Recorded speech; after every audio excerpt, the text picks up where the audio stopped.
Good morning, dear students. Today we are going to discuss the chapter water pollution. Now, the effects of water pollution. Effects means the change which is caused due to the pollution of water. जो हम river water को या कोई भी water body को impure कर रहे हैं, डर्टी कर रहे हैं, उसकी वजह से क्या रिजल्ट होना है हमारे इन्वायरमेंट के ऊपर या लिविंग बीइंग के ऊपर. These are called effects. So effects of water pollution. Water pollution has many harmful effects. The following are some of the harmful effects of water pollution.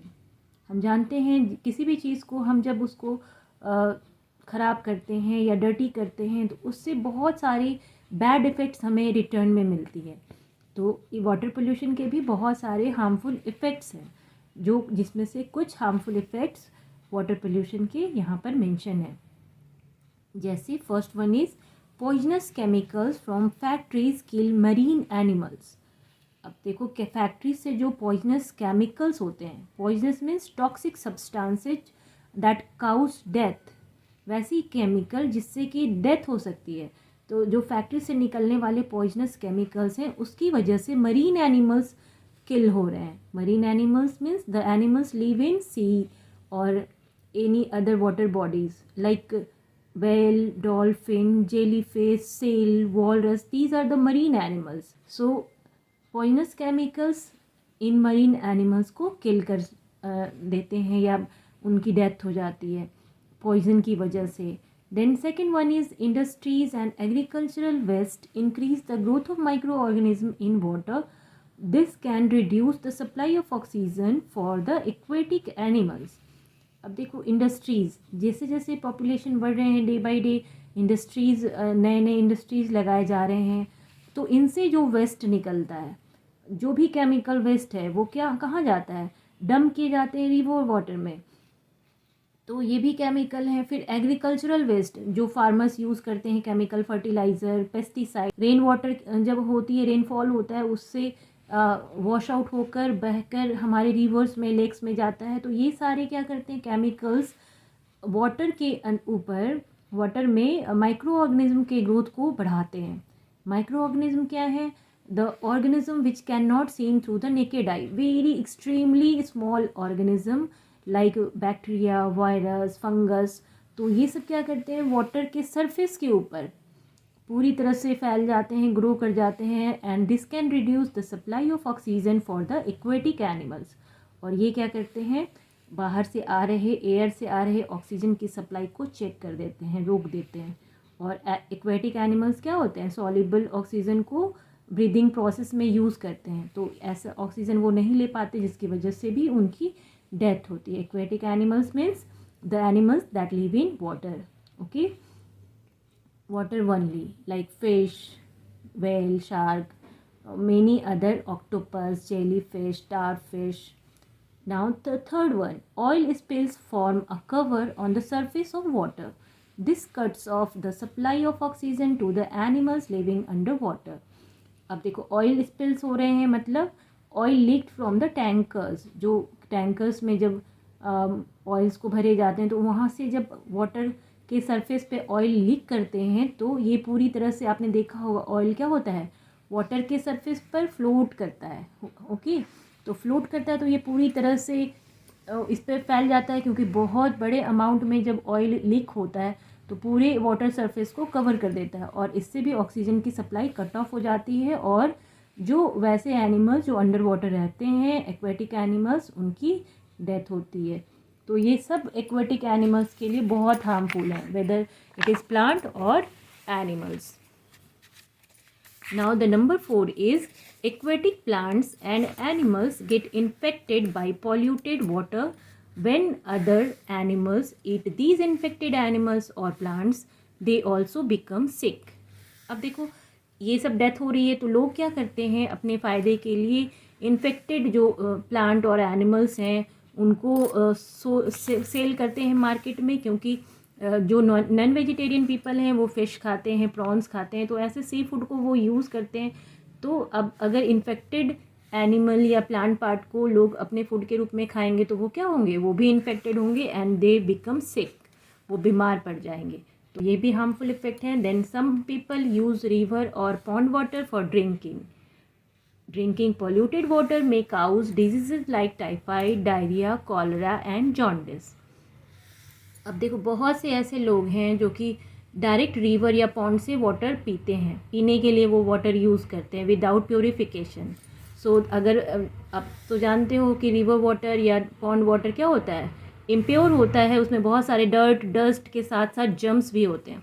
तो ऐसा वाटर पीने से क्या होगा, बहुत सारी बीमारियाँ काउज हो सकती है लाइक टाइफाइड, डायरिया, कॉलरा और जॉन्डिस. इसमें क्या होते हैं, मोस्टली डिसेंट्री होती है, वॉमिटिंग होता है और डिहाइड्रेशन होता है, फीवर आते हैं. तो ये सारी बीमारी डर्टी वाटर को पीने की वजह से हो सकती है. Then number 6 is when polluted water is used for irrigation the fertility of the soil get reduced and crops can get damaged. अब पॉल्यूटेड वाटर हम यूज़ करेंगे, डायरेक्ट रिवर से पानी डालेंगे अपने फील्ड में, क्रॉप फील्ड में, और इरिगेशन के लिए यूज़ करेंगे. What is irrigation? The water supply to the crop field. तो वहाँ पर अगर पानी डालते हैं तो फर्टिलिटी, जो सॉइल की फर्टिलिटी होती है जिसकी वजह से क्रॉप ग्रो करते हैं, वो भी रिड्यूस हो जाएगी, क्योंकि वाटर कैसा है, पॉल्यूटेड वाटर है.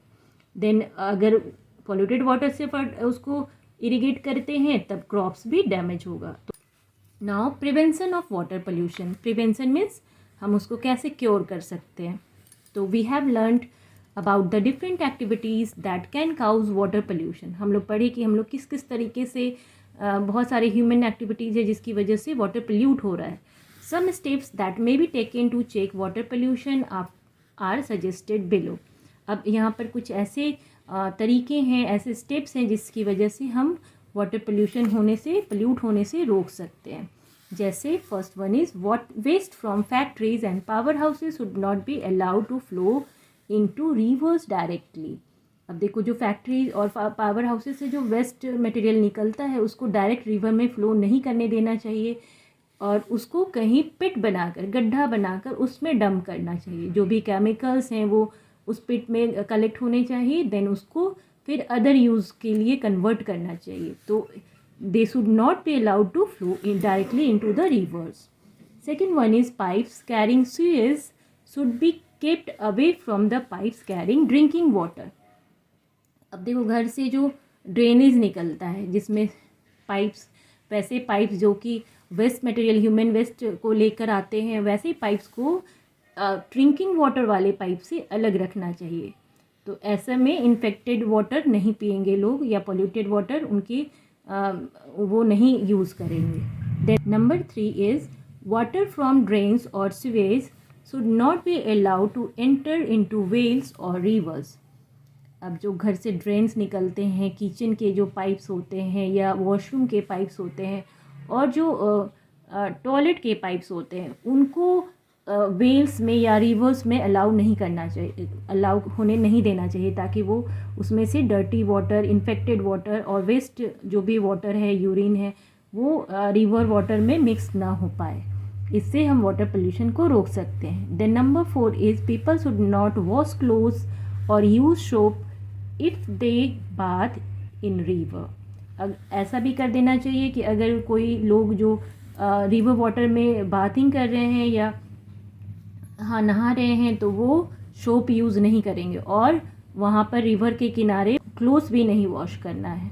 तो ऐसा करने से इसमें सोप वाटर का केमिकल उसमें नहीं मिक्सड अप होगा. ओके, तो people should not wash clothes और use soap if they bath in reverse.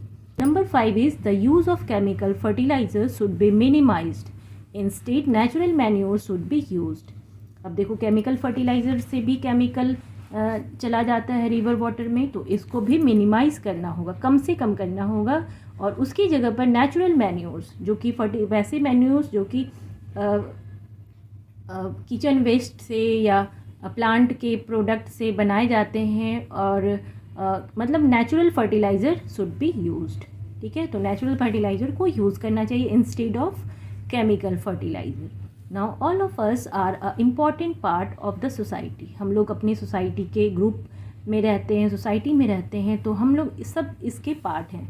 It is therefore the responsibility of every citizen to keep our surroundings clean and disease free. So it is the responsibility of all the citizen of any country to keep their surrounding clean and disease free. तो हम लोग सबकी responsibility है कि हम लोग अपने जो भी नेचुरल रिसोर्सेज हैं उसको डर्टी ना करें, उनको क्लीन रखें, अपने इन्वायरमेंट को क्लीन रखें और साथ में डिजीज़ फ्री रखें. अगर हमारा इन्वायरमेंट क्लीन होगा तो हम डिजीज़ फ्री भी रहेंगे, हमारे आसपास कोई बीमारी नहीं होगी, जर्म्स नहीं रहेंगे. So dear students, now the key words. Domestic waste means waste produce in homes, घर से निकला हुआ वेस्ट. फर्टिलाइज़र, मटेरियल और chemical use to increase the production of crops, वैसा केमिकल जो कि सॉइल को फर्टाइल बनाने में हेल्प किया जाता है. ना oil spills, oil leaked from the tankers carrying it, oil जो टैंकर से लीक हो जाता है that is called oil spills. Now pesticides, these are the chemicals that used to kill or preventing from the insect, bird or rats, used to save the crops from birds, rats and insect. So dear students, I hope you got this topic. That's all. Thank you.